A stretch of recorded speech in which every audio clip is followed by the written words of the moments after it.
Salut à tous les amis, j'espère que vous allez bien. Très heureux de vous retrouver sur cette nouvelle vidéo achat et lecture manga du mois de septembre. J'ai sélectionné les lectures qui ont capté le plus mon attention durant le mois qui vient de se terminer. Alors n'hésitez pas en commentaire à me dire ce que vous pensez de mes lectures. Qu'est-ce que vous avez lu durant ce mois de septembre? En tout cas, moi j'ai passé un bon moment, il y avait pas mal de sorties.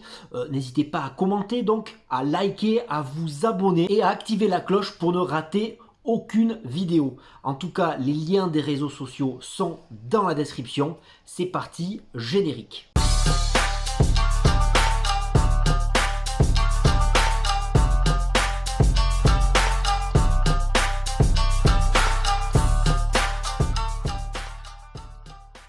Le bateau de Thésée qui touche bientôt à sa fin avec le tome 9, excellentissime tome 9. Là, le mystère commence à se désépaissir, si je peux le dire. Difficile d'en parler pour pas spoiler. Depuis le tome 1, c'est génial. Un jeune homme, eh bien, voit sa vie être chamboulée parce que son père est présumé l'instigateur, l'empoisonneur d'une classe primaire. Il va voyager dans le temps et découvrir ce qui se passe derrière cette tragédie. C'est excellent, c'est chez Vega et c'est de Toshiya Higashimoto, génial. Pas vraiment d'ordre chronologique, j'enchaîne avec une lecture qui sortait depuis la mi-septembre avec Flair Levium de Salvatore Nives, l'auteur italien qui officie chez H2T. Après Flair Zero, le diptyque en 2 tomes, le monde s'agrandit pour Flair Levium. Notre héros Draco voyage dans le monde et découvre que la ruche n'est pas que dans la cité de Fera. J'ai bien aimé, c'est fantastique, c'est médiéval, un super shonen. Je continue avec Olympia Kiklos, série en cours de chez Sakamanga, Mari Yamasaki.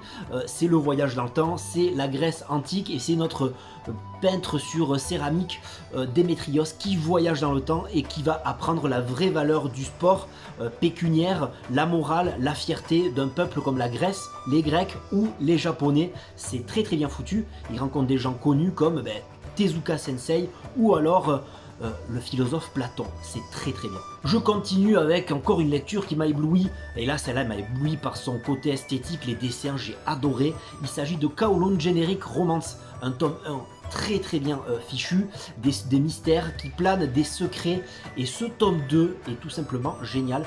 Franchement, la relation entre les deux personnages, c'est tellement beau. Je vous invite à suivre mon compte Instagram, je vais en parler très vite sur les prochains tomes. Une série où la cité de Kowloon est vraiment un personnage à part entière. J'adore Kowloon, c'est chez Kana, et c'est de, avant que je pète un plomb, de Jun Mayutsuki, voilà.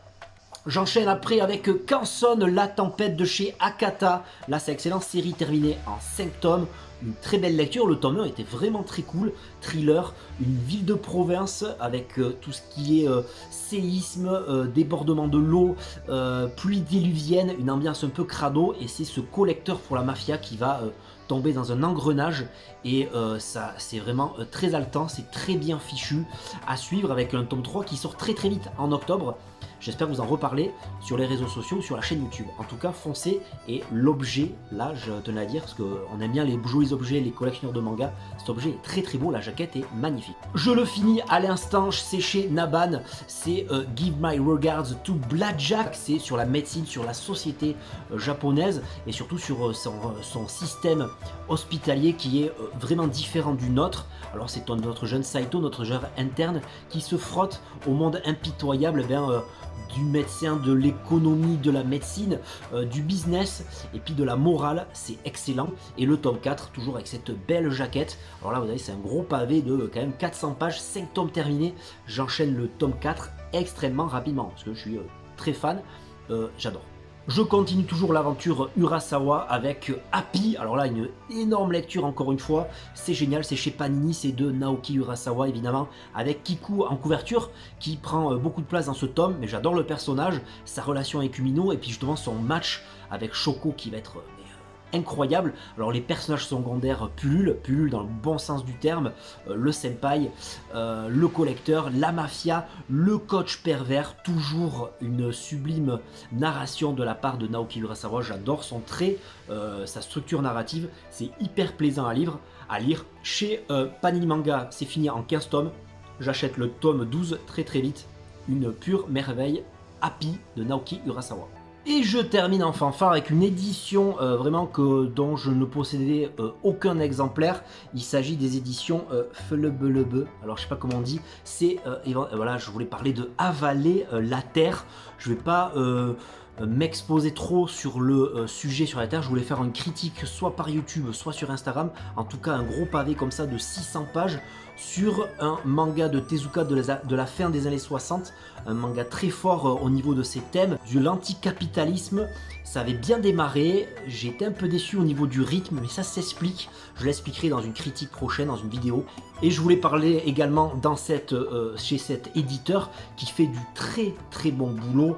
La jaquette est terrible, j'ai commencé, j'ai lu que la moitié. Il s'agit de Debout l'humanité, excellent manga pour l'instant, plus dans le mode gag manga, plus drôle, moins sérieux qu'Avaler la Terre, mais qui vaut le détour.